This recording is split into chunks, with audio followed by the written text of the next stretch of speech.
এটা আমাদের শুধু শারদ উৎসব নয়, আমরা এটা মানুষের প্রত্যেকটা একটা দুর্গা যখন আসে এরকম কোনো ব্যবসা থাকে না যাকে পয়সা দিয়ে যায় না। অর্থাৎ মা সবাইকে ভালোভাবে রাখতে চান, মা আর্থিকভাবে ভালো উন্নতি করতে চান, শারীরিকভাবে উন্নতি করতে চান।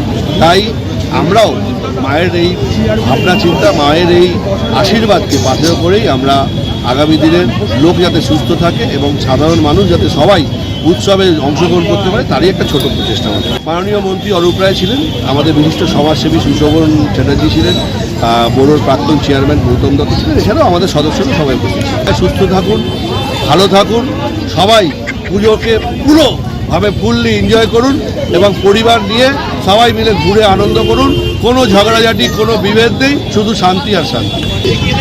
যার বিকৃত মস্তিষ্ক হবে সে বিকৃত মন্তব্য রাখবে, যদি সুস্থ মস্তিষ্ক হবে সুস্থ মন্তব্য রাখবে। সুরজিৎ সাহা। মমতা ব্যানার্জি যেটা চায় সেটা তারা ফুলফিল করছে। সুরজিৎ সাহার উদ্যোগে শিলচর স্পোর্টস ক্লাবে আজকে এখানে যারা উপস্থিত হয়েছেন সকলকে আন্তরিক প্রীতি শুভেচ্ছা অভিনন্দন জানিয়ে এবং ভলেন্টিয়ারদের আন্তরিক শুভেচ্ছা জানিয়ে আমি আমার বক্তব্য শেষ করছি। নমস্কার। ছাত্ররা যুবরা মিলিতভাবে এই ধন্যবাদ সুরজিৎদাকে। মানুষকে একটু ভালো আমাদের একটা কথাই আছে, পুজোর সময় যাতে তারা আনন্দ করতে পারে। দেখি যেখানেই থাকো স্বর্গে গেলেও নাকি চাল ভাঙে। ঠাকুর দেখার মতো সুযোগ নেতারা যেখানেই যায় তার রাজনৈতিক পরিচয় অবশ্যই দেয়। যদিও এটা দেখি যেখানেই যায় স্বর্গে গেলেও চাল ভাঙে, সুবিধা এখানে এসেও চাল ভেঙে দিলেন। যাই হোক, আমি সত্যি করে সুবিধার উপস্থিতি, আমাদের গৌরব এই উপস্থিতি আমাদের ধন্যবাদ জানাই। আমি অশ্লীলতাকে দু এক কথা বলার জন্য অনুরোধ করব।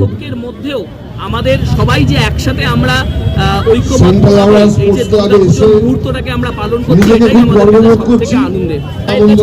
প্রার্থনা সবাইকে ভালো রাখুন মা, মায়ের বোধন হয় আর আমরা বোধনটা করছি, মাকেই বোধন করছি প্রত্যেকটা মানুষকেই মুগ্ধ করে। যাদেরকে যাদের কথা শুনে আমরা ভাষা শিখেছি সেই মাননীয় মন্ত্রী অরূপ রায়ের উদ্যোগে মায়ের বোধনের শ্রমিকরা যেসব কর্মকাণ্ড নিয়েছে নাম মায়ের অনেককে নিয়ে ঠাকুরদের